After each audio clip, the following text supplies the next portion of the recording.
Dad wrote, "Don't call us, don't visit us, you're out." My sister liked the message. I replied, "Perfect. I'm canceling the automatic payments tomorrow." By midnight, the chat had turned into a storm of missed calls and hysterical messages. I was folding clothes when my phone vibrated. "Don't call us. Don't visit us. You're out," Dad said. "No warning. No fight. Just that."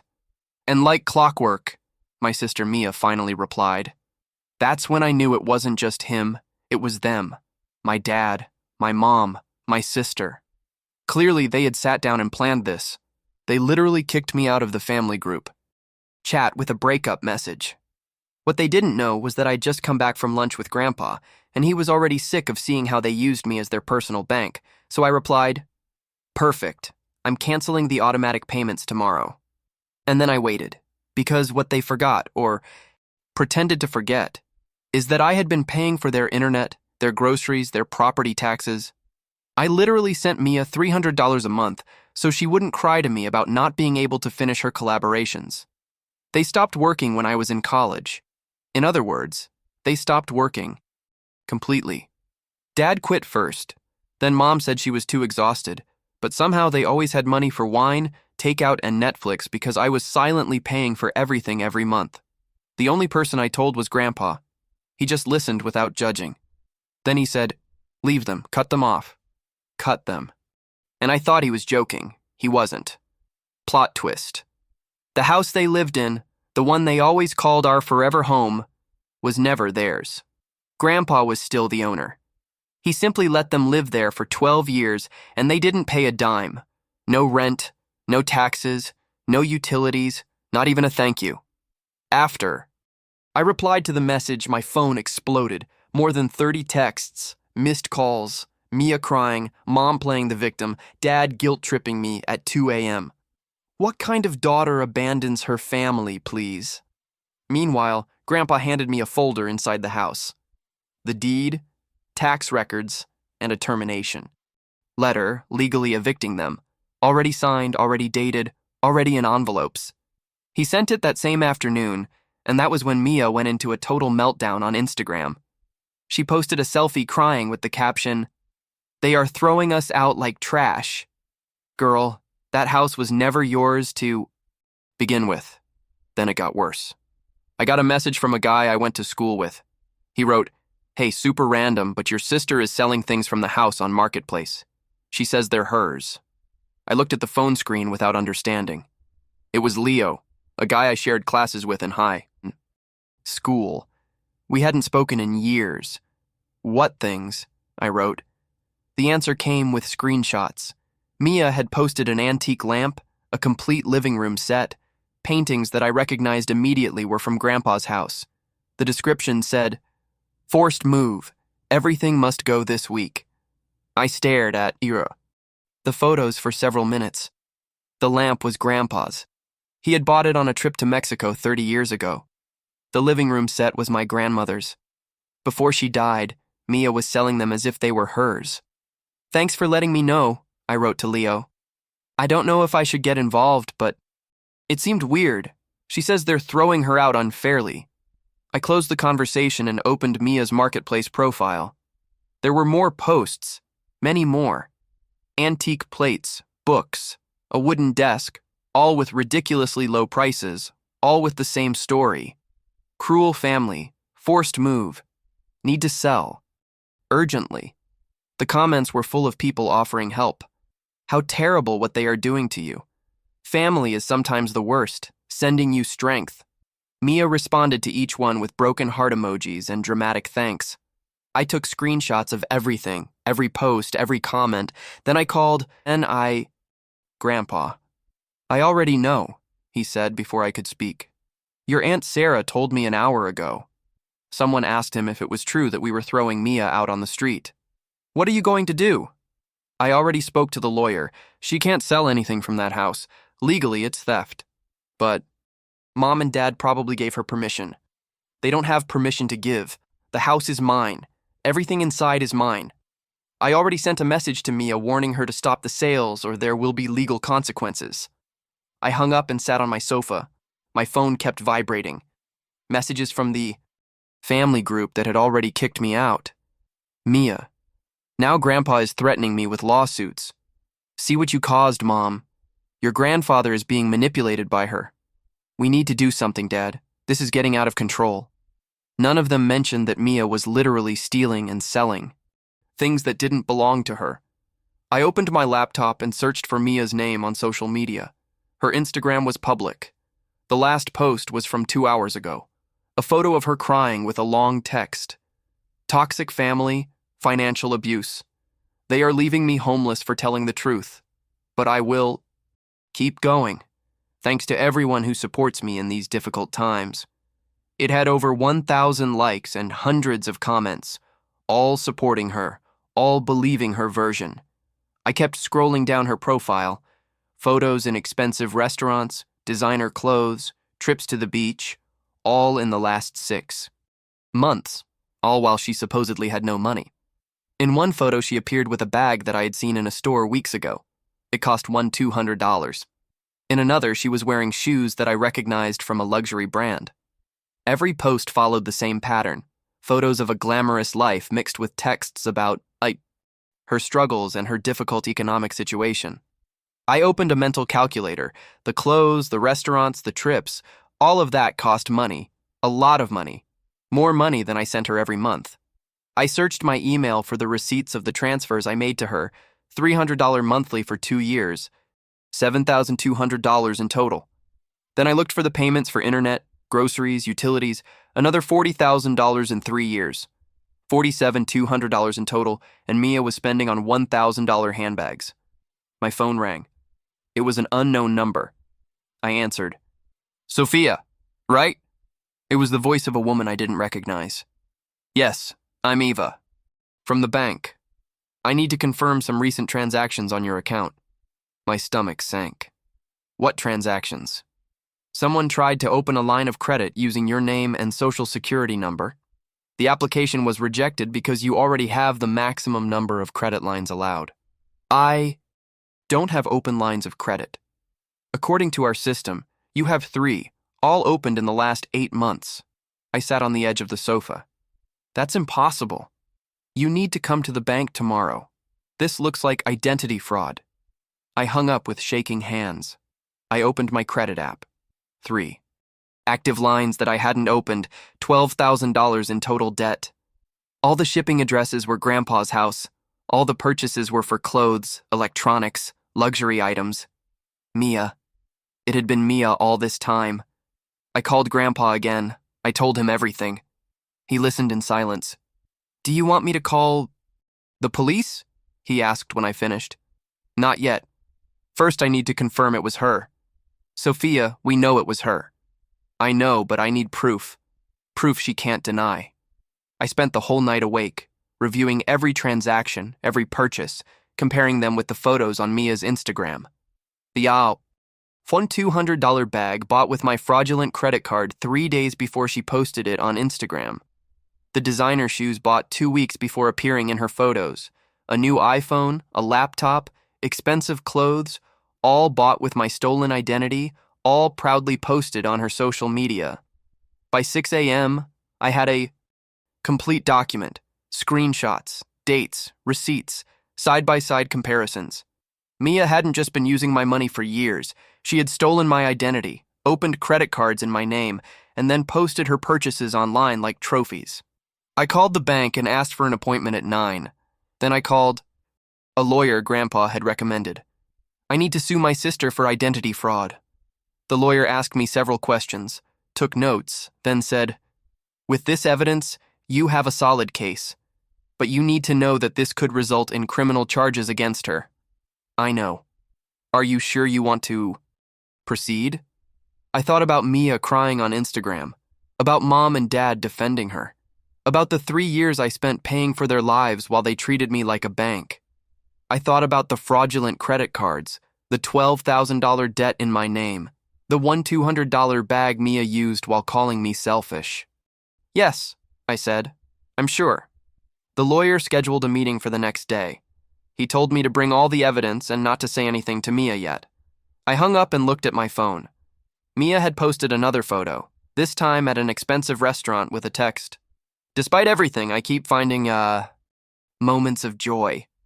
The comments were full of support. Nobody knew the truth. Yet. My phone vibrated with a message from Grandpa. The lawyer sent the certified eviction letter.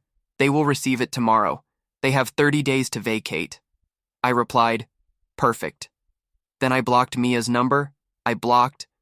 Mom, I blocked Dad. I didn't need to hear any more lies. Tomorrow the legal process would begin. Tomorrow Mia would discover that stealing has consequences.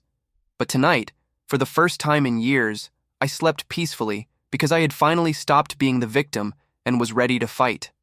The eviction letter arrived on a Tuesday morning.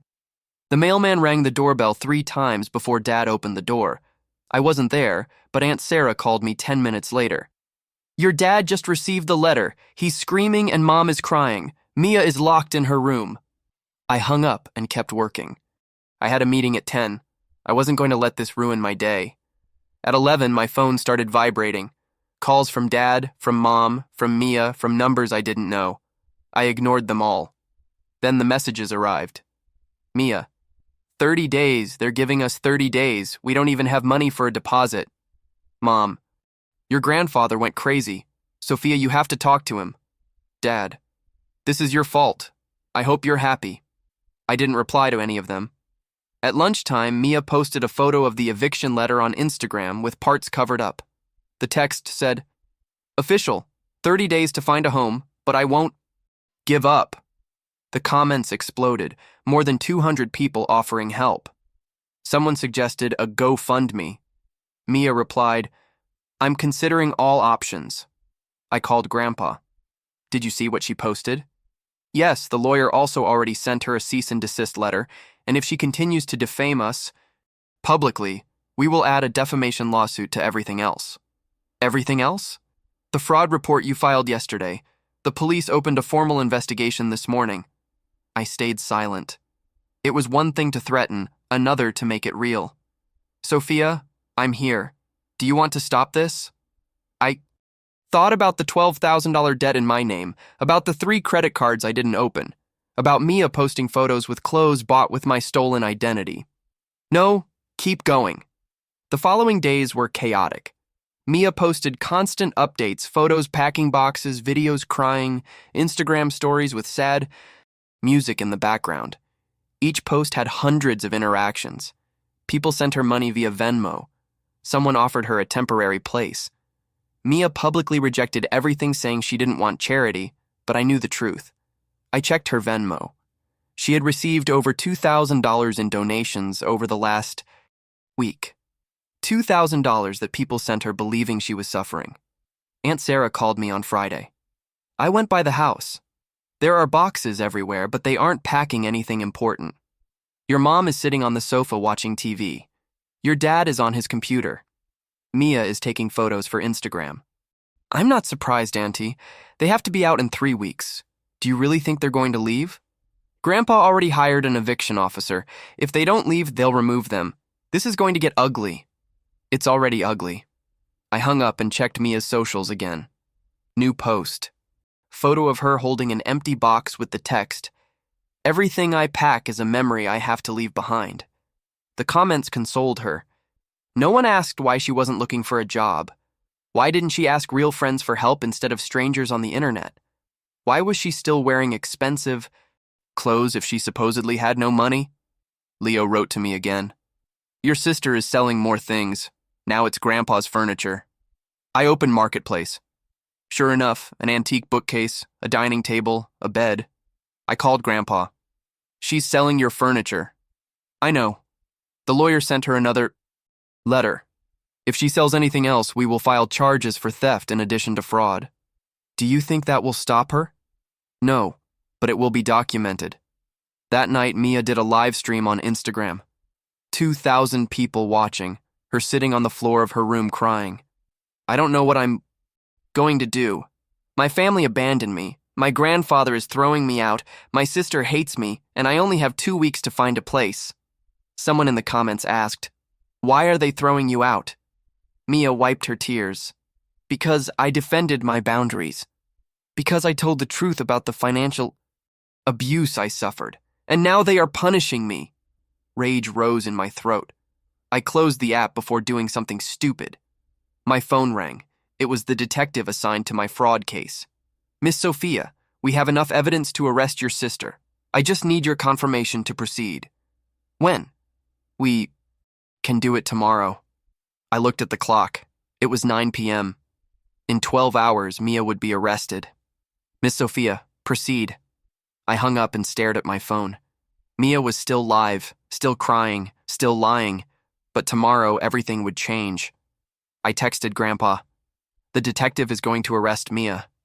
Tomorrow. Are you sure? Yes. I support whatever you decide. I know. I went to sleep early. Tomorrow would be a long day, and for the first time in years I didn't feel guilty. Mia had chosen to steal, had chosen to lie, had chosen to destroy my credit and my peace of mind. Now she would face the consequences. I woke up at 6. At 7, the detective called me. We are heading to the house now. Thanks for letting me know. I didn't go. I didn't want to be there. I didn't need to see the drama. But Aunt Sarah was nearby. She called me at 8:30. The police arrived. They took Mia away in handcuffs. Your mom is hysterical. Your dad is screaming that this is your fault, and Mia didn't even cry. She just looked surprised, as if she didn't believe it would actually happen. I hung up and opened Instagram. Mia hadn't posted anything. Her last live stream was still available. 2,000 people, 2,000, had watched her cry and lie. Now those same 2,000 people would see the truth because this story was just beginning. Mia got out on bail 6 hours later. Mom and Dad used the $2,000 she had received in donations. The irony was not lost on me. Leo wrote to me that same afternoon.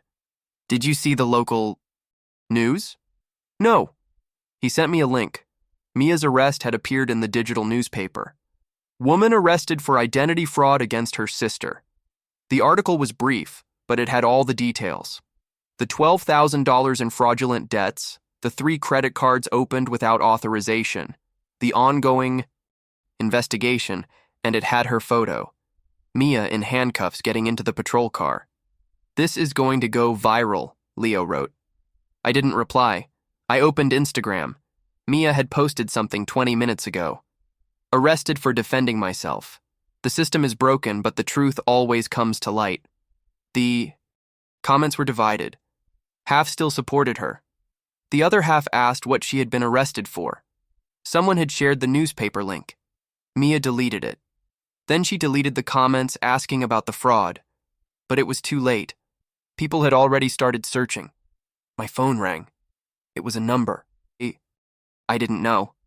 I answered. Sofia Lopez. Yes, I'm Ana Ruiz, a journalist from Channel 7. Can we talk about your sister's case? I have no comment. I understand it's difficult, but there are details that don't add up in the story she is telling on social media. I'm not going to speak publicly about this. What if I show you something first? I hesitated. What? I have screenshots of posts Mia made months ago. Posts where she shows expensive clothes, trips, restaurants, all while begging for money online saying she was broke. I have those screenshots too. Then you know she's been lying for months. People deserve to know the truth.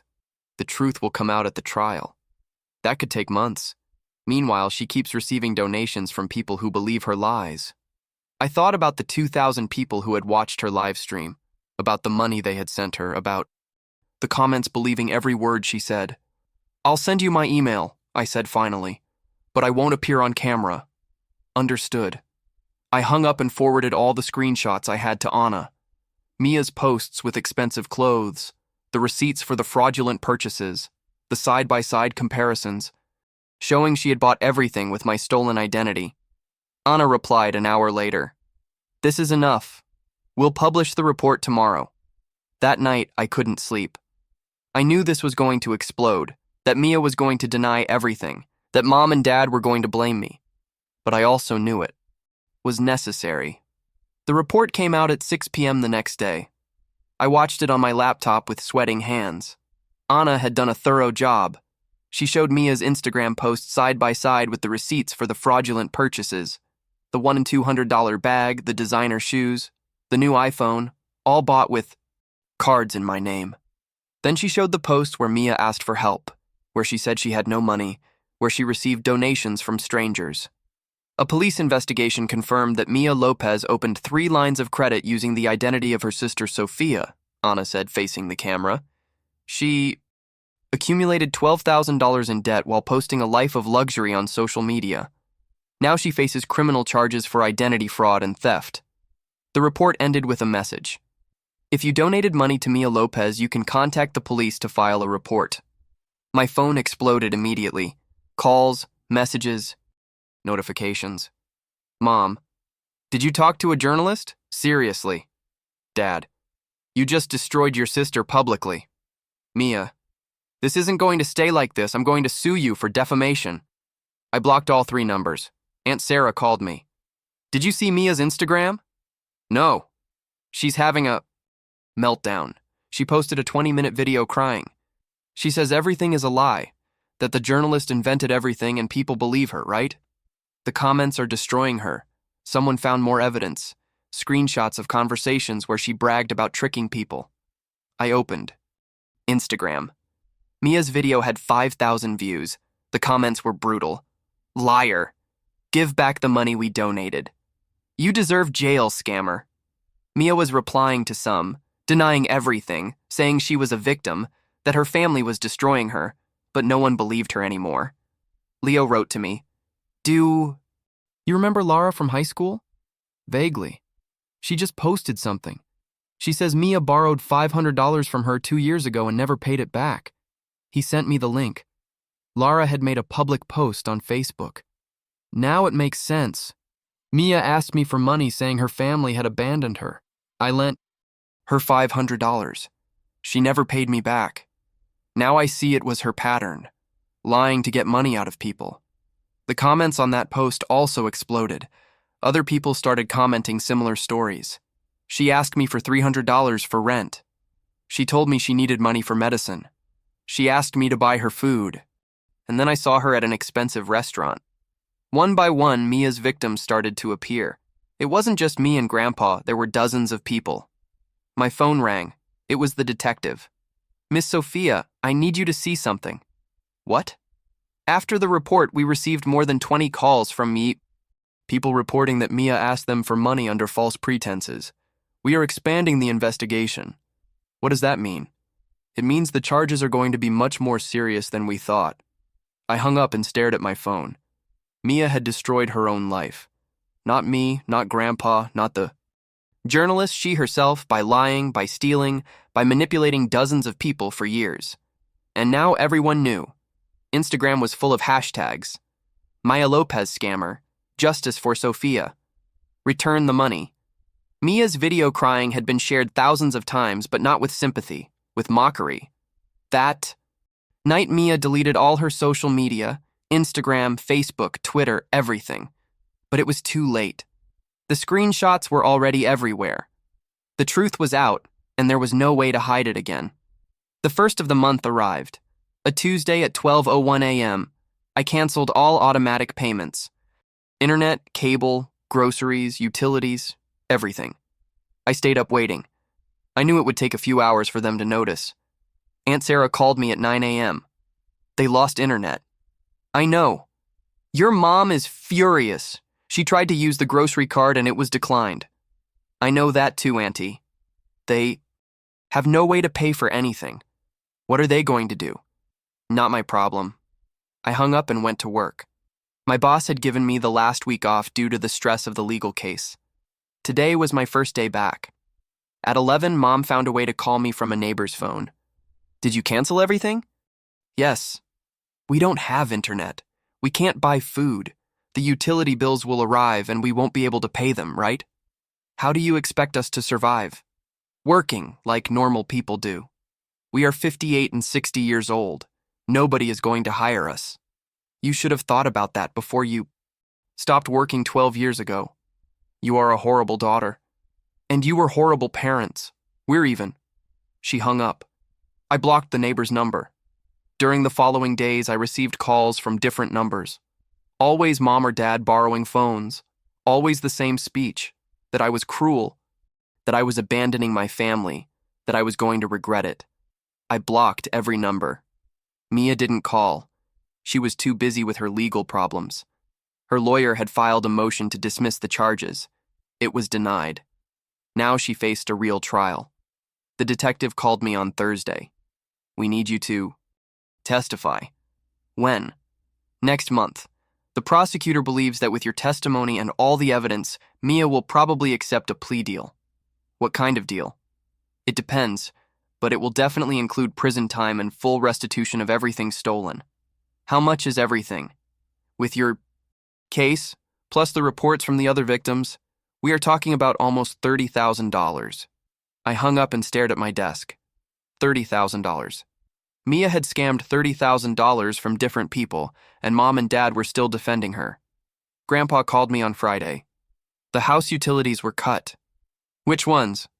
Water and electricity. They didn't pay the bills. They have nothing to pay with. I know. They have 2 weeks left to vacate. Do you think they'll leave? No. They're going to wait until the last day. The eviction officer is ready. If they don't leave voluntarily on the 30th, they'll remove them by force.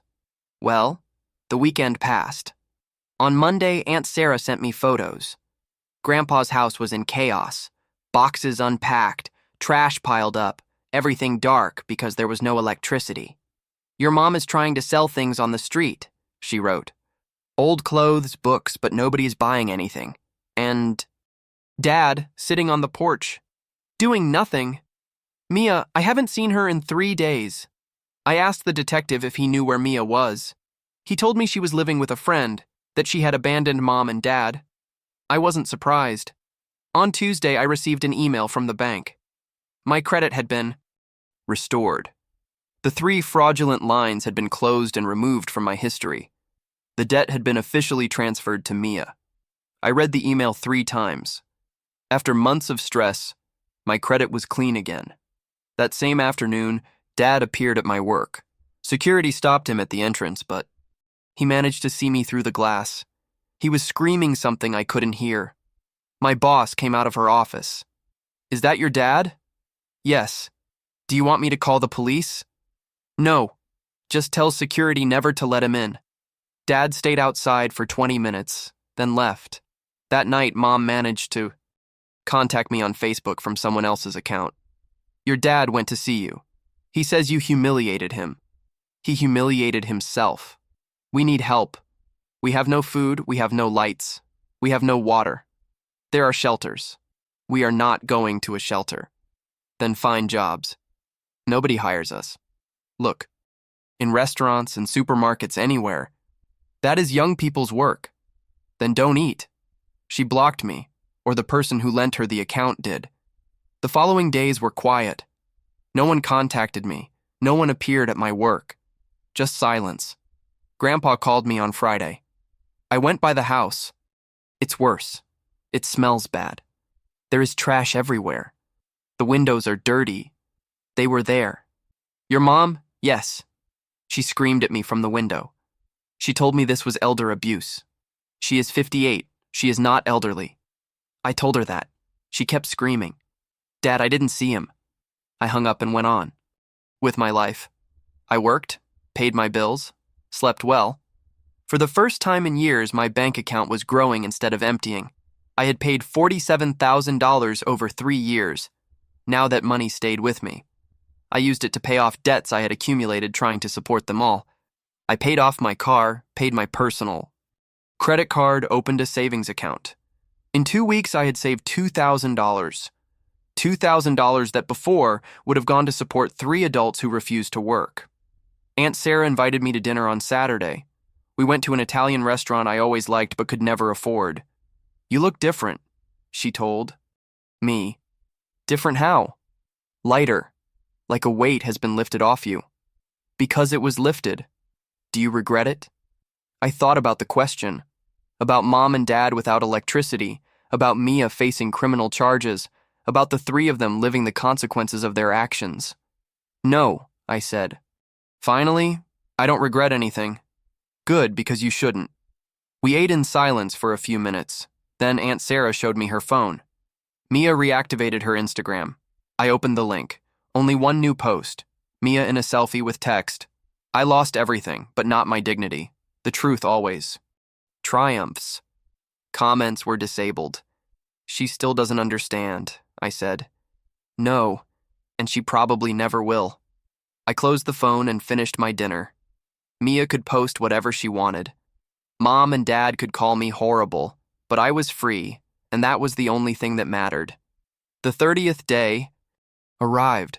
The eviction officer showed up at 8 a.m. I didn't go. Neither did Grandpa. His lawyer represented us. Aunt Sarah was there. She called me at 9. They are putting everything out on the street.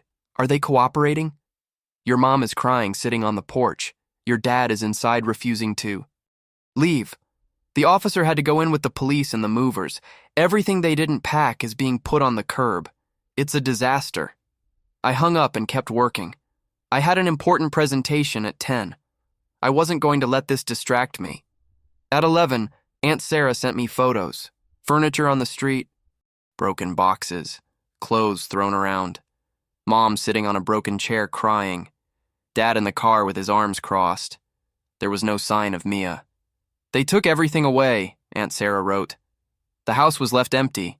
Your mom asked if they could stay one more night. The officer said no. Where are they? Going to go? I don't know. Your mom said something about a motel. With what money? Exactly. At 2 p.m., Mom managed to call me from a payphone. We are on the street, literally on the street. Are you happy? You had 30 days to look for something. We didn't have money for deposits. No one wants to rent to us without recent rental history. You should have thought about that years ago. You are a cruel daughter. Your dad has back problems. I have high blood pressure. We are too old for this. You are under 60. You aren't that old. May God forgive you because I won't. She hung up. Before I could answer, Grandpa called me that night. I went by the house. It's clean. The movers took what was left. Tomorrow the painters are coming. Are you going to sell it? No, I'm going to rent it out. I already have tenants interested, a young couple with a baby. When do they move in?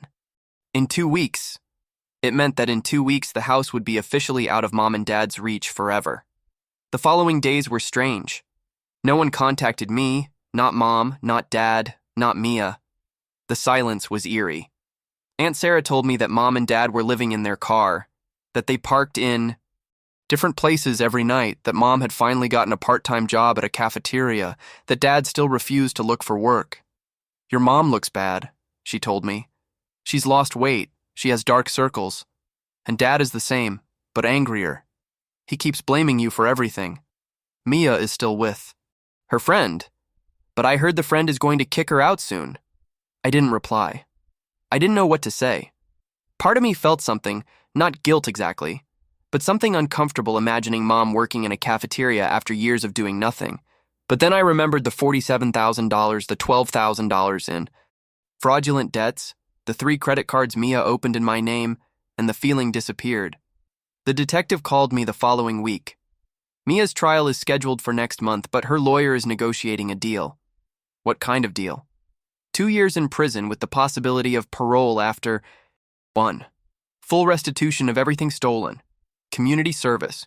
Ban on opening social media accounts for 5 years. She's going to accept. Her lawyer says it's her best option. If she goes to trial and loses, she could face up to 10 years.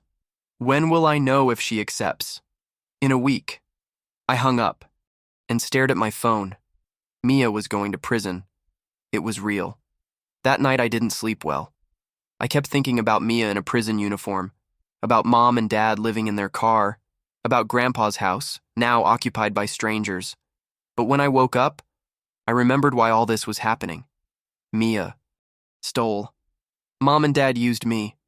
None of them showed remorse until they faced consequences. On Friday, the detective confirmed that Mia had accepted the deal.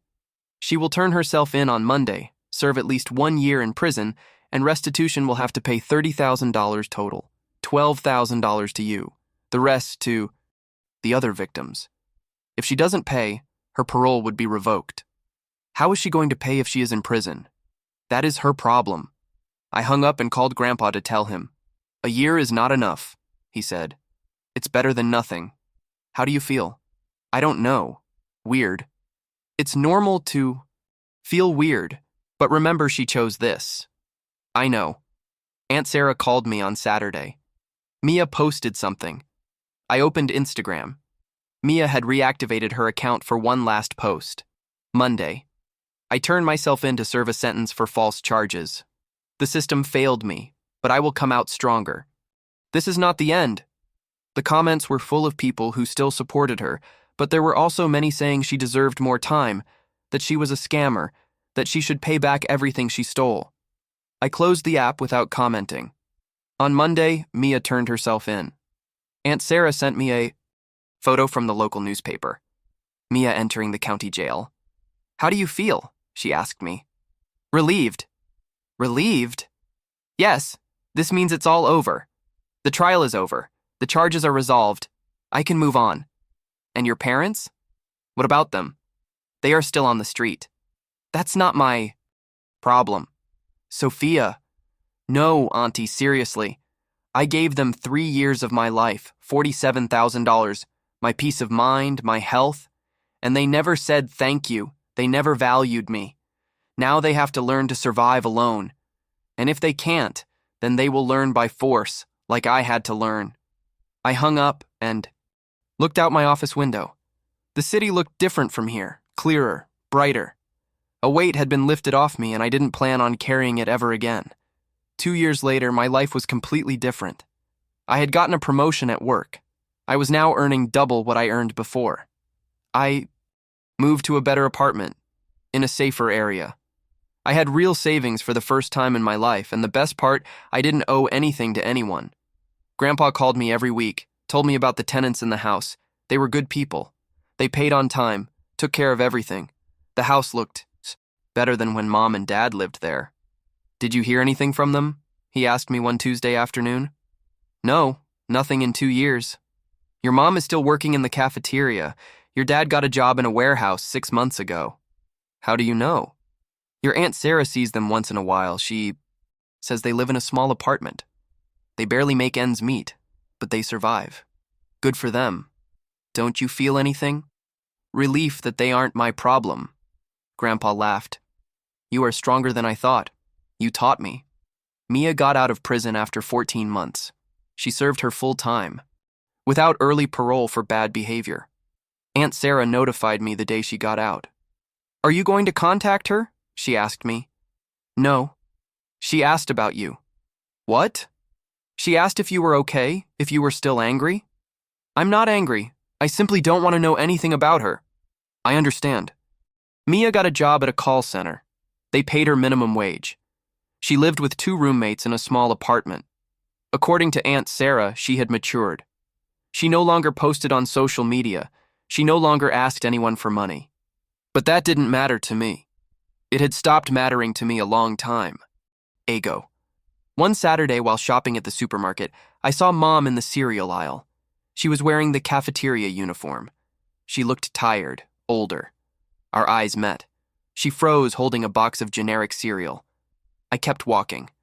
"Sofia!" she called me. I stopped but didn't turn around. "Can we talk?" "No. Please, just 5 minutes." I turned. "For what? To tell me you forgive me, to ask me for money, so I can be your bank again?" "No, I want to know how you are." "I'm fine. Better than ever." "Anything else?" Mom looked down. "Your dad and I regret everything. How we treated you. How we used you." "Do you really regret it, or do you just regret the consequences?" "Both. At least you're honest. Is there any way to fix this?" I thought about the question, about the 3 years I paid for everything, about the times they made me feel selfish for wanting boundaries, about Mia robbing me, while Mom and Dad defended her. "No," I said finally. "There is no way to fix this. We can't even try. I don't want to try. I'm fine without you in my life. But we are family. Family doesn't treat people the way you treated me." Mom started to cry. Real tears this time. not manipulation tears. I'm sorry. Truly, I'm sorry. I'm sorry too. I'm sorry it took me so long to understand that I deserved better. I left my cart and walked out of the supermarket. I didn't need to stay for that moment. That night, Grandpa called me. Your mom contacted me. What did she want? She said she saw you. That you talked. That you told her you didn't want to fix anything. That's right. Are you sure? Completely. Good. Because I prepared something for you. What? Come to my house tomorrow. I want to show you. The next day I went to Grandpa's house. He greeted me with a smile and a thick folder. What is this? The deed to the house you rented. Yes. Now it's yours. I stared at the papers without understanding. Are you gifting me the house? I'm leaving it to you as an early inheritance. It's all legal, signed, notarized. The house is yours. You can keep. Renting it or sell it, whatever you want. Grandpa, don't argue. You were the only one who took care of me when I was sick. The only one who never asked me for anything. You deserve this. Do Mom and Dad know? No, and I'm not going to tell them. I signed the papers with shaking hands. The house was worth at least $300,000. It was mine. Thank you. It was all I could say. Don't thank me. It's fair. I left Grandpa's house with the deed in my hands. My phone rang. It was a message from an unknown number. Hi, Sofia. It's Mia. I know you probably don't want to hear from me, but I wanted to tell you I'm sorry for everything. I don't expect you to forgive me. I just wanted you to know. Take care. I read the message 3 times, then deleted it without replying. I drove to my apartment thinking about everything that had happened, about the person I was 2 years ago. Tired, used, no savings, no peace. Now I had a successful career, savings, a house in my name, and most importantly, freedom. That night, I ate dinner alone in my apartment. I ordered food from my favorite restaurant. I watched a movie I had wanted to see. I went to bed early, and for the first time in years, I didn't think about my family at all. I didn't think about Mom working in the cafeteria. I didn't think about Dad in the warehouse. I didn't think about Mia in her call center. I only thought about me, about my future, about my goals, about my life. A life that was finally mine, without burdens, without guilt, without debts. Mia had lost her freedom. Mom and Dad had lost their home and their comfort, but I had gained something much more valuable. I had gained my peace, my dignity, my independence, and no one was ever going to take it away from me again. 2 years later, I sold Grandpa's house for $400,000. The tenants wanted to buy it and offered a good price. I used the money to buy my own place, a beautiful apartment with a view of the city. On moving day, Aunt Sarah came to help me. Did you hear Mia got off parole? She asked while we were unpacking boxes. No. She's engaged. She's getting married next year. Good for her. Don't you feel anything? Relief that she is finally building her own life and not destroying others. Aunt Sarah smiled. You grew a lot. I had to. That night, standing on the balcony of my new apartment, looking at the city lights, I knew I had made the right decisions. Cutting off my family wasn't easy, but it was necessary. And now, finally, I was free. Subscribe for more stories.